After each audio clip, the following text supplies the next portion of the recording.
لقلا نحماية لقلا نقصر خسور السيارة ومنصبت لقلا بين تساري خود لو كاتدا مثل وقوفك يوم العرض عريانا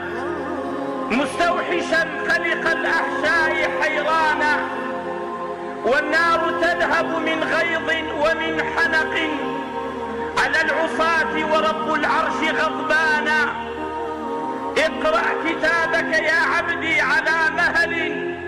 فهل ترى فيه حرفا غير ما كان لما قرأت ولم تنكر قراءته إقرار من عرف الأشياء عرفانا نادى الجليل خذوه يا ملائكتي وامضوا بعبد عصى للنار عطشانا المجرمون غدا في النار يلتهبوا